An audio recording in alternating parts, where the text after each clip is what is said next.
Salut à toutes et à tous et bienvenue dans cette deuxième vidéo sur la mise en place d'une architecture agentique IA sur Azure. Dans la première vidéo, nous avons vu toute la partie Microsoft Foundry et l'agent qui est déployé en utilisant les Agent Services. Nous avons vu aussi le proxy agent dont son rôle est d'appeler le véritable agent qui est hébergé dans Microsoft Foundry. Aujourd'hui, dans cette vidéo, nous allons plus nous focaliser sur la partie en gauche, l'encadré rouge.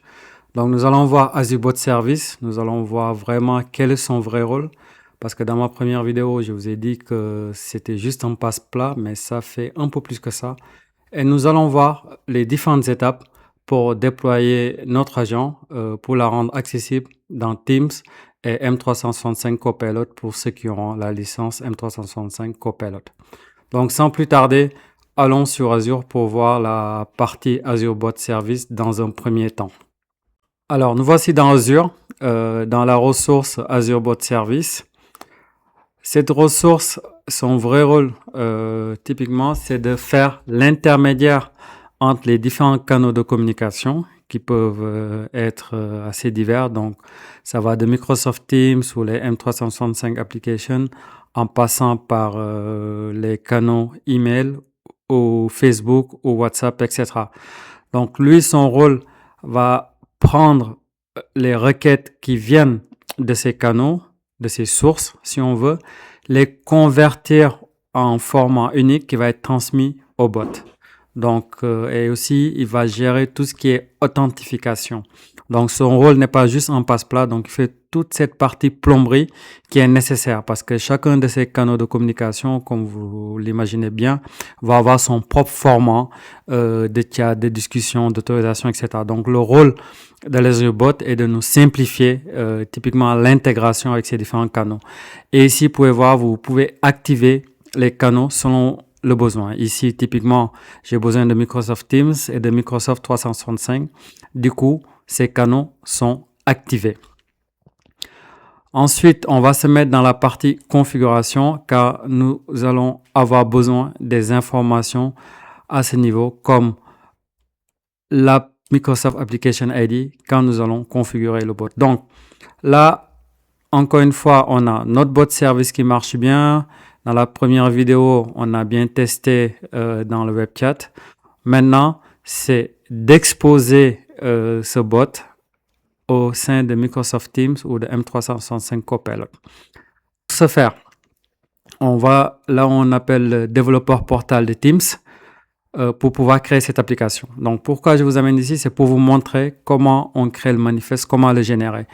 Vous pouvez après générer votre JSON, avoir un template que vous allez distribuer au sein de l'entreprise. Mais avant d'arriver là-dessus, je vous recommande typiquement de passer par ce portail-là pour comprendre déjà comment ce JSON est configuré, comment ce manifeste est généré. Et ensuite, ça vous permet aussi d'avoir toute la partie documentation accessible pour pouvoir développer des applications pour M365 ou pour Teams et Microsoft 365 Copilot. Voilà, vous allez voir tout ce qui est Adaptive Card et comment gérer aussi l'extensibilité au niveau des Copilot et aussi des Custom AI Agents. Donc, une fois que vous êtes au niveau du portail, il faut aller dans Apps. Donc, j'ai déjà une application qui est configurée, qui s'appelle Insight AI, c'est celle que j'ai montrée dans le teaser. Ici, je vais créer une nouvelle application. Donc, je vais l'appeler Insight AI Live. Donc, je vais utiliser la dernière version du manifeste. Donc, du coup, il va m'amener dans l'interface de configuration de mon bot. Donc, déjà, il faut renseigner les informations basiques comme le nom, etc. Donc, par défaut, il va vous créer un App ID, c'est un GUID qui va lui permettre du coup d'identifier votre application. Ensuite, on va renseigner la description. Du coup, je vais juste prendre les informations, j'avais déjà préparé. Voilà. Ensuite, on va prendre la longue description ici. Très bien. Ensuite, on va mettre le nom du développeur. Donc, je mets mon nom. Sinon, vous pouvez mettre le nom de votre entreprise ou si vous êtes une société de consulting, vous mettez. Ici, ensuite, je vais mettre la partie YouTube.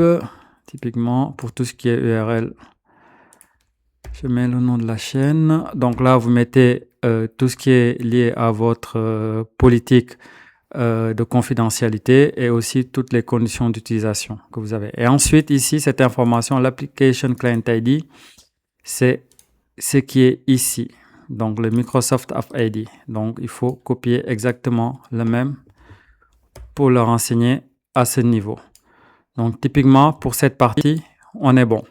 Donc, vous pouvez enregistrer. Ensuite, vous allez sur la partie branding. Donc, vous générez au préalable votre logo. Donc, j'ai utilisé ChatGPT pour générer les logos, pour utiliser Copilot ou n'importe quel outil d'IA générative pour générer des images. D'accord? Donc, j'ai mon logo qui est là. Ensuite, donc, dans cette partie fonctionnalité applicative, App Features, il faut créer un bot. Donc, ici, on rentre le même ID que l'application ID au niveau Azure, celui-ci. Donc, c'est un peu le bot ID que vous allez voir. On lui donne les permissions sur ce que le bot peut faire, si on peut uploader ou télécharger des fichiers, si on va envoyer des notifications, etc. Nous, on n'a pas ce besoin. Là, on veut juste l'utiliser plutôt en mode personnel, c'est-à-dire on discute directement avec le bot. Sinon, on peut lui donner des fonctionnalités de pouvoir rajouter le bot dans un team, dans une équipe ou dans un groupe de discussion. Donc là, on est bon. Et du coup, si je vais dans le App Package Editor, voici le fameux fichier manifeste. Donc là, comme vous allez le voir, on a l'ID qui a été généré, on a toutes les informations que nous avons renseignées. Et ici, on a le bot ID qu'on retrouve bien au niveau des Web Application Info, mais aussi au niveau du bot ici, et ainsi le scope et les autorisations. Hop, je reviens en arrière. Alors, avec ce manifeste, nous sommes juste capables de déployer l'agent ou le bot dans Teams. Pour pouvoir le faire dans M365 Copilot, il faut rajouter une configuration supplémentaire. C'est dans la documentation où on dit comment activer un agent Teams, une application Teams ou agent dans M365 Copilot. Donc, il faut rajouter cette partie-là avec le bot ID. Donc, je copie, je reviens ici, je colle et je récupère le bot ID et je remplace. Voilà. Donc là, je sauvegarde, update. Et normalement, il doit me dire que tout est bon et sauvegardé. Donc voilà, s'il arrive à sauvegarder sans souci, ça veut dire que votre manifeste, il est correct. Donc, et vous risquez pas d'être rejeté à l'étape suivante. Donc là, typiquement, on est bon. On a un manifeste qui est bien configuré, qui permet de déployer l'application Teams ou l'agent, le bot sur Microsoft Teams et aussi M365 Copilot. Donc, une fois l'application ou ici l'application dans le portail Teams configuré, on retourne dans App Package Editor et on télécharge le package. Le package, c'est un fichier zip qui va être téléchargé. Ce zip contient tout simplement ce manifeste, le logo et l'outline, typiquement. Donc, là, c'est là où s'arrêtent toutes les autorisations possibles pour les équipes applicatives. Donc, jusqu'à maintenant, tout ce qu'on a fait, c'est fait par les équipes applicatives qui sont autonomes sur Azure et aussi autonomes au niveau de ce portail-là. Mais ça s'arrête là parce que la suite, ça demande d'avoir des droits d'administration au niveau du tenant. Et dans ce genre de situation, il y a un workflow en entreprise qui permet aux équipes applicatives de soumettre le manifeste, le package plutôt, donc le fichier zip, pour que les admins du tenant puissent uploader l'application au sein du tenant et la rendre disponible soit à toute l'organisation, si c'est l'intention, ou à un groupe d'utilisateurs. Donc là, nous allons basculer dans le portail d'administration de Teams. Donc, comme vous le voyez ici, c'est le Teams Admin Center. Donc ici à gauche, il faut aller dans Manage Apps, ensuite Action, Upload New App. Et là, je choisis mon zip. Donc là, il va le télécharger, vérifier si tout est OK. Si le manifeste est incorrect et qu'il n'est pas très bien configuré, vous allez avoir un rejet. Sinon, il va accepter l'application et on va pouvoir aller la parcourir. Donc ici, l'application a été rapidement rajoutée. Donc si je vais sur ce lien-là, vous voyez qu'on a bien le logo, on a le nom du développeur et ici, on a l'indication, les informations pour dire que l'application est supportée dans M365 Copilot et aussi dans Teams. Après, on peut faire aussi des mises à jour si besoin. On a toute la description de l'application et ainsi que les descriptions et les noms courts, la description totale, le logo. Et on a la possibilité de gérer l'accessibilité ou l'accès plutôt à cet agent. On va l'appeler agent, ça va être plus simple. Donc ici, je peux dire, au lieu que ce soit disponible à tout le monde, je peux spécifier un groupe d'utilisateurs. Donc ça sera typiquement un groupe d'utilisateurs dans le Microsoft Entra ID, dans le tenant. Donc là, on va laisser pour toute l'entreprise. Donc encore une fois, là, je suis dans mon tenant entreprise à moi où j'ai les droits d'administration. Donc c'est moi qui le gère. Donc c'est ce qui me permet de télécharger cette application-là dans le portail d'administration de Teams. En entreprise, typiquement, il y a une équipe dédiée qui gère le tenant et il faudra passer par eux. Il faudra mettre en place un processus qui leur permettra de pouvoir télécharger cette application-là et la rendre disponible à tout le monde au sein de Teams ou de M365 Copilot. Maintenant, on va basculer dans Teams et M365 Copilot pour voir si l'application est disponible. Alors, l'application n'est pas automatiquement disponible. Faut parfois compter un temps de propagation de quelques heures, quelques minutes, ou parfois ça peut prendre 24 heures. Donc, ça dépend. Je ne sais pas quelle est la science derrière de propagation des droits, mais parfois ça peut prendre un peu de temps. Donc là, on va basculer sur Teams en espérant qu'on ait l'application assez rapidement. Donc, une fois que vous êtes sur Teams, vous allez ici dans Applications et l'application doit apparaître ici. Donc, comme vous pouvez le voir, pour le moment, elle n'y est pas. Je vais juste me déconnecter et me reconnecter pour voir si ça va forcer le chargement de l'application. Alors, je me suis déconnecté et reconnecté, mais je ne vois toujours pas l'application au sein de Teams. On y reviendra. Par contre, je vais aller dans M365 Copilot pour voir si j'ai plus de chance à ce niveau, si ça se propage beaucoup plus rapidement. Alors, ici, nous sommes sur M365 Copilot. Alors, ici, c'est un peu, je vais utiliser le terme tricky, hein. Il faut avoir la licence. Si vous voulez déployer ou utiliser ce genre d'agent, il faut avoir la licence M365 Copilot qui est payante. Et pour savoir si vous l'avez, il faut aller dans copilot.microsoft.com et si vous avez ces deux onglets, Work et Web, ça veut dire que vous avez la licence. Donc typiquement, les entreprises ne donnent pas l'accès à ces licences-là à tout le monde. Donc ça va dépendre aussi de la politique de votre entreprise sur comment ces types de licences est géré. Voilà, donc ils sont quand même assez chers, mais ça permet un gain de productivité énorme parce que ici, vous allez utiliser l'IA générative sur vos données d'entreprise. Donc, vous allez pouvoir faire des recherches sur vos Teams, vos meetings, vos documents sur SharePoint et tout, et ça capable de vous répondre. Donc, c'est quand même très, très, très puissant. Et si vous avez envie de creuser ce point, on pourra avoir une session dédiée là-dessus. Donc là, je vais venir sur All Agent et je vais chercher Insight AI pour voir si c'est remonté à ce niveau. Vous voyez, il est là par contre.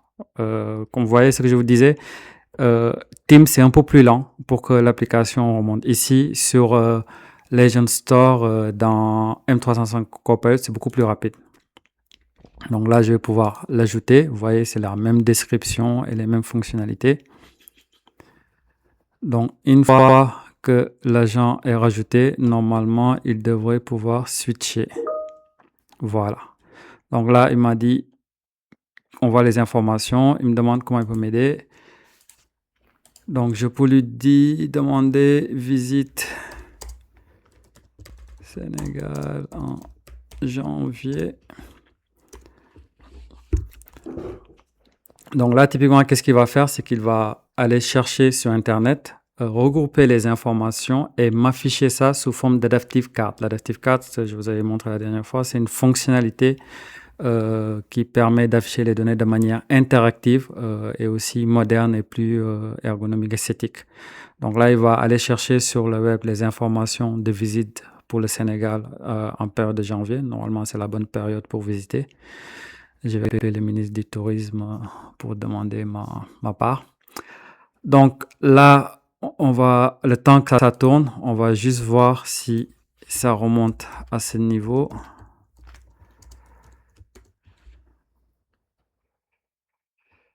Non, toujours pas remonté. Donc, faudra attendre, typiquement. Voilà. Donc, ce que je vous disais, sous Teams, il faudra juste prendre un peu son mal à patience et normalement, il devrait se retrouver à ce niveau-là. Donc là, comme j'avais dit, il va répondre en Adaptive Card. Vous pouvez le voir, hein. Janvier, c'est l'un des meilleurs mois pour découvrir le Sénégal. On a la température, l'ensoleillement. Typiquement, il ne pleut pas. Vous voyez, de manière interactive, on peut cacher ou montrer des informations et aussi les recommandations sur les réservations d'hébergement, tout ce qui est sorti, etc. Et vous pouvez aussi avoir plus de conseils où il va ouvrir un nouveau site web avec ces informations-là. Donc là, vous avez l'agent sur M365 Copilot. L'avantage de M365 Copilot, c'est qu'on peut avoir différentes conversations. Donc, on peut discuter avec l'agent sur un sujet et ensuite avoir une autre conversation à côté. Ici, vous voyez, il me l'a enregistré. Donc ça, c'est l'un des gros avantages qu'on peut avoir avec l'agent sur M365 Copilot. Alors, maintenant, on voit bien que notre agent remonte au niveau de Teams. On va pouvoir l'ajouter. Et une fois qu'il s'est ajouté, on va pouvoir commencer à converser avec. Alors, ici, on a une erreur. C'est dû au fait que mon Insight AI et mon Insight AI Live, ils ont le même application ID. Et du coup, ça, il n'aime pas trop. Donc, normalement, chaque application a son propre App ID. Donc, il faut faire attention à ce point-là. Mais pour les besoins de la live démo, j'ai utilisé le même ID. Donc là, normalement, il m'a ouvert la conversation. Donc, je peux lui poser la même question.